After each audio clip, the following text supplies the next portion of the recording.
हाँ बच्चों, क्या हाल है। देखो ऐसा है, काफ़ी बच्चे पेपर दे तो रहे हैं और मार्क्स भी आ रहे हैं, ऐसी बात नहीं, अच्छे मार्क्स आ रहे हैं। लेकिन सबसे बड़ी प्रॉब्लम कि बच्चे लिखना कितना किस हिसाब से। तो ज़रा देखो, आप कोशिश करना कि सेक्शन डी से सेक्शन ई से स्टार्ट करिए। और देखो, मान लो किसी बच्चे ने पेपर दिया है सेक्शन ए, मान लो उसने स्टार्ट किया यहाँ से, ये पूरा का पूरा ये पेपर है जिसमें बच्चा 70 मार्क्स ला सकता है। इस हिसाब से आपको लिखना है। मान लो इसे जो ऑब्जेक्टिव क्वेश्चन हैं, आपको ऑब्जेक्टिव क्वेश्चन क्या क्वेश्चन नंबर वाइज ऐसे लिखना है और यहाँ लाइन ड्रा करके आप यहाँ पर रफ वर्क यूज कर सकते हो।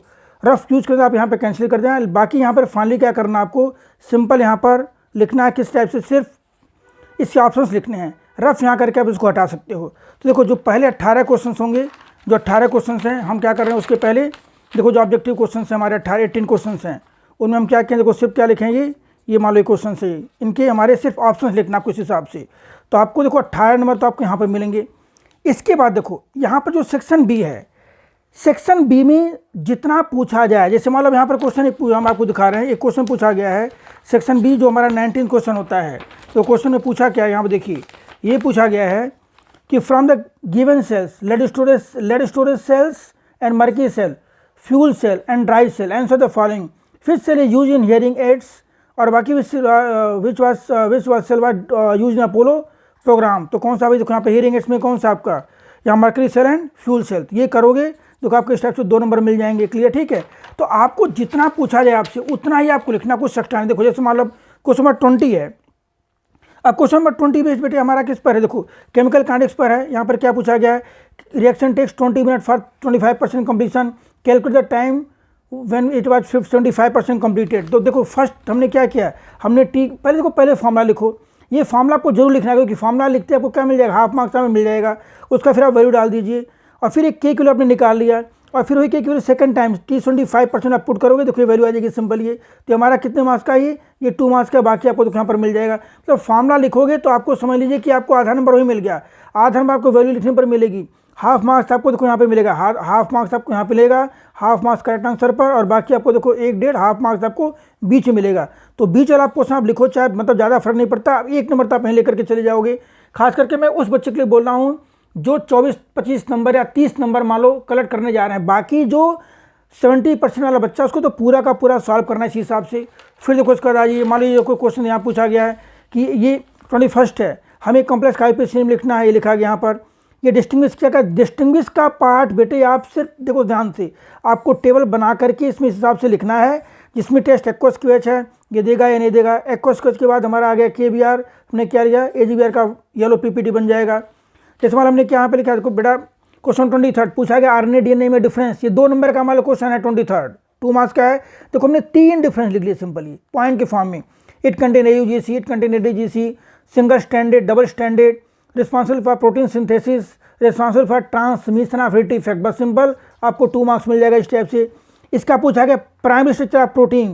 देखो सिंपल लाइन, मतलब पूरा आपको लिखने के बाद जो मेन कोर पॉइंट है आप उसको अंडरलाइन कर सकते हो इस हिसाब से।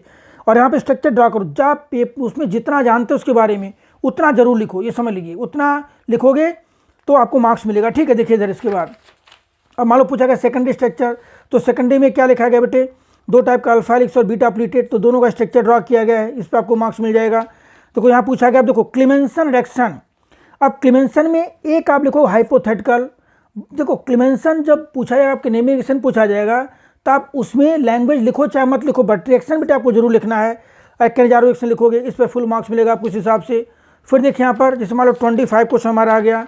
25 क्वेश्चन में क्या पूछा गया, देखिए अब जैसे पूछा गया कि CH3CHO, मतलब इन दोनों में कौन सा है जो HCN से ज़्यादा रिएक्टिव होगा। तो हमने क्या किया, दोनों में कार्बोनिल ग्रुप का स्ट्रक्चर ड्रा किया और फिर यहाँ पे एक्सप्लेन कर दिया कि जो इसके अंदर जो हमारा एल्काइल रेडिकल है वो हिंड्रेंस प्रोड्यूस कर रहा है। तो कार्बोनिल ग्रुप क्या रहा है, मतलब वो CN को क्या कर रहा है, यहाँ पे हिंडर्ड कर रहा है, तो that's why it is more reactive. तो आपको पूरा खुद लिखना है, in CH3CHO carbonyl group is more protected as compare to HCHO, hence HCHO is more reactive.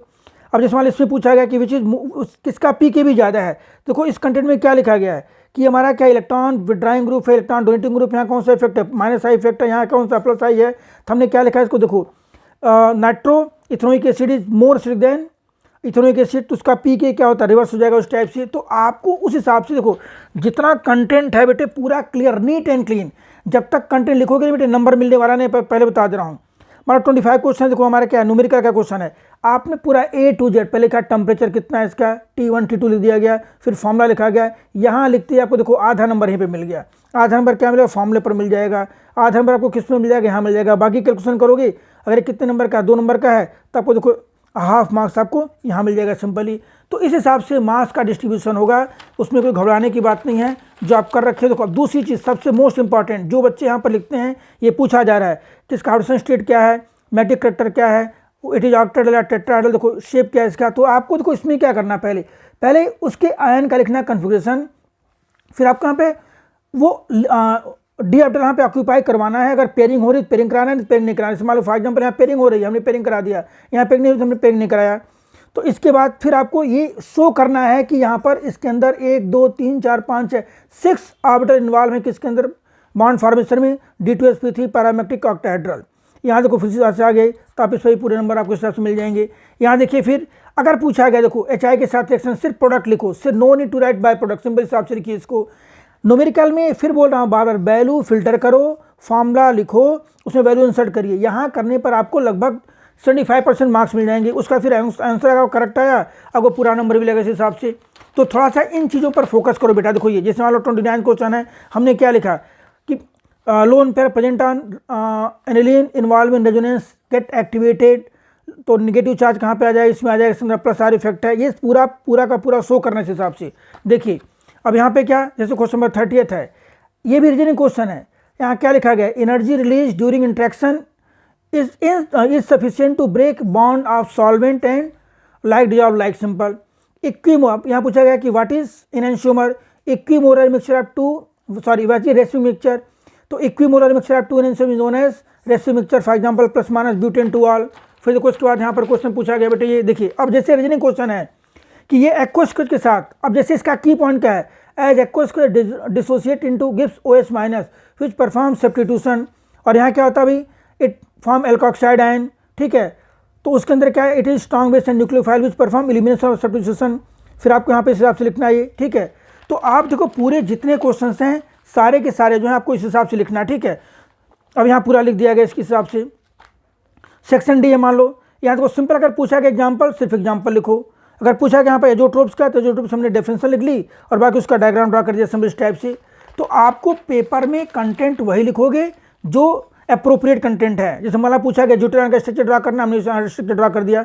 Differentiate between essential non essential define करने के बाद हमने क्या क्या एग्जाम्पल दिया सिंपल इसमें। फिर उसके बाद यहाँ मान लो ये कंपाउंड है आइडेंटिफाई करने वाले, तो वहाँ क्या किया गया, ये कंपाउंड हमारा ए आ गया, उसका फिर क्या ये वाई आ गया सिंपल ये। फिर यहाँ पर क्या ये SCN सेक्शन करा देगा, फिर ये वैल्यू बन गई, फिर हमारा बन जाएगा देखो इस टाइप से, ठीक है। नेक्स्ट देखो इसके बाद क्वेश्चन नंबर 33 यहाँ पर है कि fluoroacetic acid is more acidic than ethanoic acid. तो इथेनोइक एसिड के अंदर क्या जो R ग्रुप है हमारा क्या इलेक्ट्रॉन डोनेटिंग ग्रुप है, इलेक्ट्रॉन विड्राइंग ग्रुप है, ये कार्बोक्सिलेट आयन को स्टेबलाइज करेगा। ये पूरी कहानी देखो, ये पूरा का पूरा इतना डायग्राम आपको ये शो कर रहा है ये, ठीक है। फिर देखो कार्बोक्सिलिक एसिड है higher boiling point than alcohol. Reason क्या है कि carboxylic acid are more extensively associated with intermolecular bonding that and exist a dimer. यहाँ पूछा गया है कि इसका मोलर मास 120 क्यों होता है, क्योंकि उसका आई क्या हो जाएगा, घट जाएगा। आई घटेगा तो मोलर मास कुछ किसमें बढ़ जाएगा, जिससे सोसाई घटेगा। यहाँ देखो यहाँ पर एज देखो अब रीजनिंग क्वेश्चन है, रीजनिंग क्वेश्चन में जितना लिखोगे उसको अंडरलाइन करिए। As up to middle transition element number of fun proton increases, hence metallic character क्या होता है उसके इसमें डिक्रीज होगा, मेटालिक बॉन्डिंग में इन्वॉल्व नहीं हो पाते हैं। और दूसरा एंथैल्पी ऑफ एटॉमिक डिक्रीजेस।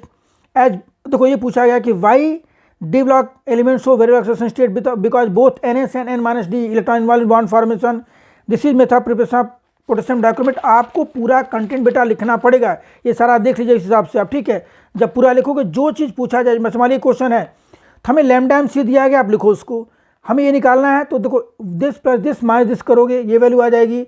और फिर बाद में अल्फा लिखोगे, अल्फा का फॉर्मूला जरूर लिखो, ठीक है। और फिर बाद में यहाँ पर लैम्डा एम सी, तो इस हिसाब से बेटे ये पूरा का पूरा है। ये करने के बाद इसमें आपको फिर मिलेंगे 70/70 गारंटेड, सिंपल समझ लो, ठीक है। 70/70।